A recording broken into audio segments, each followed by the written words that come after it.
On this historic day, let's bring in former White House Chief of Staff Mick Mulvaney. Mick, the big story is the Big Boy press conference taking place just hours after, and it was delayed 2 or 3 times, after that remarkable gaffe in which he confused Volodymyr Zelenskyy with Vladimir Putin. Mick Mulvaney, you've been behind the scenes in the Trump White House. What do you imagine the mood was like among the White House staff as they prepared him for that press conference after that incredible gaffe? Yeah, I mean, James, I got to think if they're rational, they're depressed because he's not doing well. But my guess is they're not being rational. That a rational staff would have tried to convince him to sort of gracefully bow out of the race already. So my guess is, it's an educated guess, is they're back celebrating, thinking this is great, this is fine, this is so much better. He put everything to rest. He's going to be the next president of the United States. So there's a real cognitive disconnection between what the rest of the world is seeing and what the White House staff is seeing. But I mean, speaking of cognitive disconnects, right off the bat, the first thing he does is refers to his vice president as Vice President Trump. Have a look. Look, I wouldn't have picked Vice President Trump to be vice president, but I think she was not qualified to be president. So let's start there. I mean, this must have been just an absolutely heart-sinking moment for everybody in the Biden camp, and yet he presses on. Yeah, I was actually watching that in a news studio with a large group of people, and there was just a collective groan from the Republicans, Democrats, centrist alike. It's been hard to watch.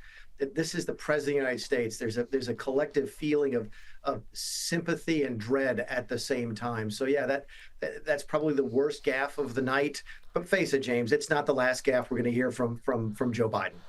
No, and I mean, that sort of combination of sympathy and dread brings up the whole question of, does the president have some deeper underlying medical condition? And in the last week or so, there's been a lot of crystallization around this idea that quite possibly he's suffering from Parkinson's, which of course would be a huge tragedy for him and the Biden family. But the White House has been caught up covering up the fact that a renowned Parkinson's specialist has visited the presidential residence on multiple occasions. And again, the press seems very compliant in these cover-ups. When Donald Trump spilled a glass of water, they tried to foist the 25th Amendment on him. How do you rate the role of the press in suddenly turning on the Biden administration here when a lot of them would have suspected this all along? Yeah, I had dinner this week with some prominent Democrats, including some members of the press, and they were just beside themselves as to how shocked they were to see Biden do as badly as he did. And I kept asking them, how are you possibly shocked? Have you only been reading your own materials? Every conservative in the country has been trying to raise this issue for more than 2 years. You and I have talked about the time that Joe Biden called on a dead person at a press conference. That was from November of 2022. So yeah. You don't know if it's on purpose. You don't know if they just can't help themselves.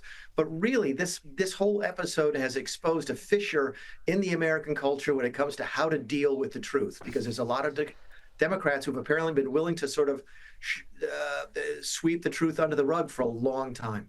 Well, I mean, so then the question is, Mick, where does this go from here? Obviously, the president has done just enough, I would say, in this press conference today, the big boy press conference, as they called it, to stay in the race, but he hardly hit it out of the park.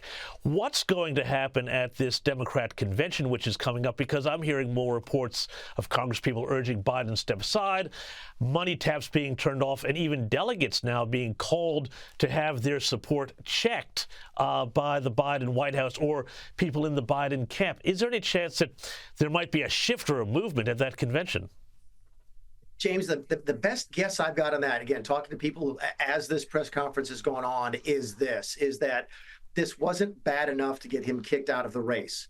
It's also not good enough to put all the concerns about him to bed, which means that the slow bleed that you've seen over the course of the last 12 days since the debate is going to continue. You ask about the Democrat convention. It's a fascinating question, but keep in mind the Republican convention is intervening and will begin on, I think, Monday in this country. And it's going to be fascinating to see how Donald Trump handles it, specifically as to his selection of a vice presidential candidate.